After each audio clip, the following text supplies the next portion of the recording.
How I Learned English in 5 Months, a Journey of Self-Discovery. It all began one rainy afternoon, much like the countless other rainy afternoons I had spent in my small hometown, watching raindrops race down the window. The world outside was bustling, filled with opportunities, stories, and people who spoke a language I couldn't understand: English. There I sat, with my head full of dreams and ambitions, but one thing was clear: I felt disconnected. It wasn't just about understanding movies, songs, or books. It was about feeling like I was on the outside looking in, and I hated it. From a young age, I had always known that English was a powerful tool. It was the key to a world that seemed beyond reach, the bridge to new connections, knowledge, and experiences.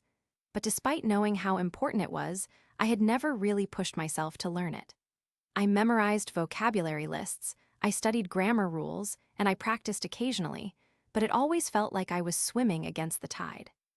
For years, I watched people around me effortlessly speak English, and it made me feel like I was stuck, unable to break through the invisible wall that separated me from them. I had my reasons, of course. Like many others, I was afraid of failure. What if I made mistakes? What if I couldn't communicate properly? The fear of embarrassment paralyzed me, so I avoided speaking altogether. But deep down, I knew I couldn't keep going this way. One day, after another frustrating attempt to read an English article without understanding half of it, I realized something. I was tired of letting fear control me. If I wanted to change my life, I had to face my fears head-on. And so, I decided that I would learn English, not in a year, not in 2, but in 5 months. The decision wasn't easy. I had no idea where to start. I couldn't just wake up the next day and suddenly speak perfect English. But what I could do was commit. I could put in the work every single day, no matter how difficult or discouraging it felt. And so, I started. The first month, immersion and new beginnings. The first month was a whirlwind of excitement, frustration, and small victories. I started by immersing myself in English as much as I could. I knew that immersion was the most effective way to learn a language, so I watched English movies, shows, and videos, trying to pick up words and phrases. At first, it was overwhelming. I could barely follow the plot of the movies, let alone understand the characters' conversations. Every sentence felt like a puzzle I couldn't solve. But instead of giving up, I made it a game. I would listen for keywords, pay attention to body language, and try to guess what was happening. I also found a few podcasts that I thought I would enjoy. There was one on technology, another on culture, and another on self-improvement. I loved the topics, but understanding the hosts was a challenge. They spoke quickly, used slang, and often threw in idioms I didn't understand. I would listen to the same episode multiple times, replaying sections over and over, until I started picking up on words and phrases. Slowly but surely, I felt my understanding growing. But the hardest part was always speaking.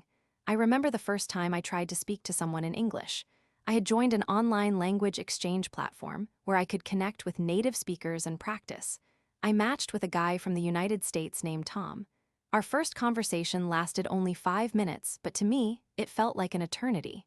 I stammered, stumbled over words, and felt the weight of every mistake. Afterward, I was convinced I had failed. I thought, I'll never get this right. But instead of quitting, I pressed on. Every conversation, no matter how awkward, taught me something. I began recording myself speaking, listening to the recordings, and noticing patterns in my mistakes. Over time, I started feeling more confident. I didn't have to speak perfectly, I just needed to speak. The second month, building momentum and facing doubts.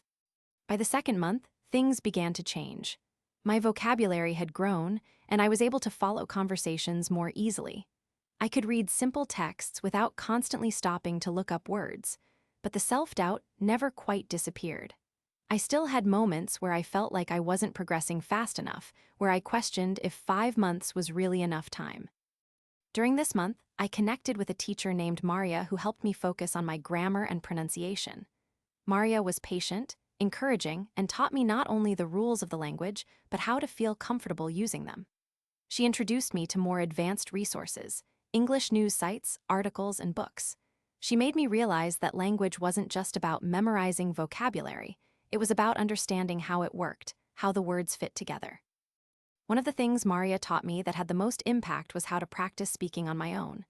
I started to shadow English videos, listening to a sentence and repeating it out loud, mimicking the tone, accent, and rhythm of the speaker. At first, it felt strange, but soon, I started noticing an improvement in my pronunciation. I began to sound more like a native speaker. I also began to feel more comfortable speaking without worrying too much about making mistakes. But even then, I still struggled. There were moments when I would freeze in a conversation, unsure of how to express my thoughts. I would hear a new word or expression and feel embarrassed that I didn't know it. Yet, every time I made a mistake, I remembered something Maria had said.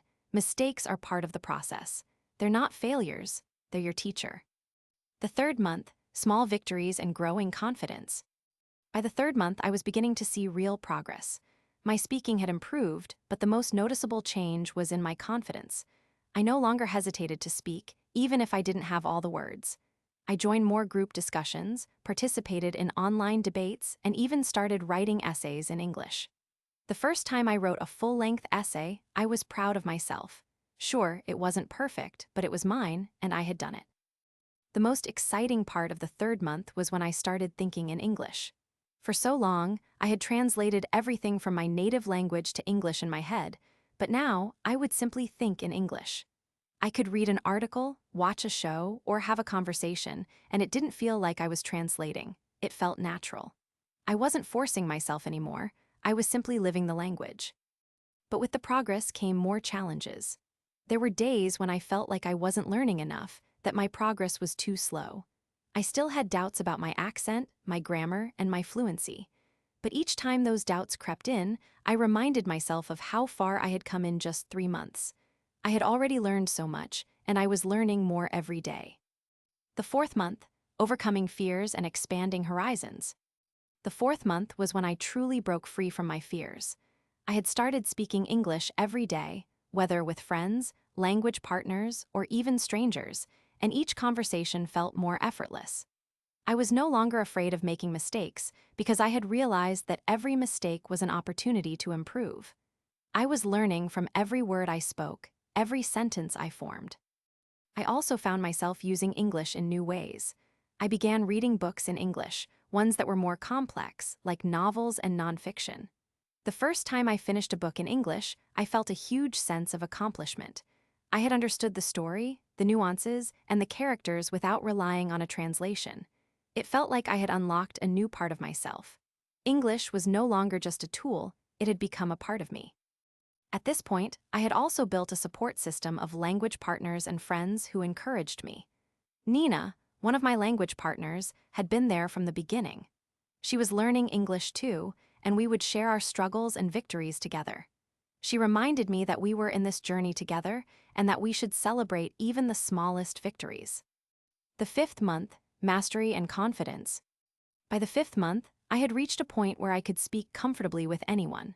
My grammar was still a work in progress, but my vocabulary had expanded to the point where I could discuss complex topics with ease. I could write essays without struggling for words, and I could read books without feeling lost. English had become second nature. I had accomplished what I once thought was impossible.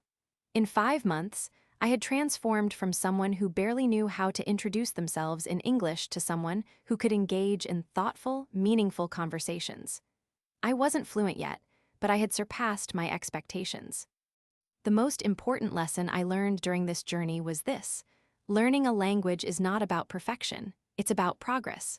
Every step forward, no matter how small, was a victory, and every mistake was a lesson, a chance to grow. Looking back, I realized that learning English had changed more than just my ability to communicate. It had changed how I saw myself. It had opened doors I didn't know existed, and it had connected me to a world of possibilities. And I knew, deep down, that this was only the beginning.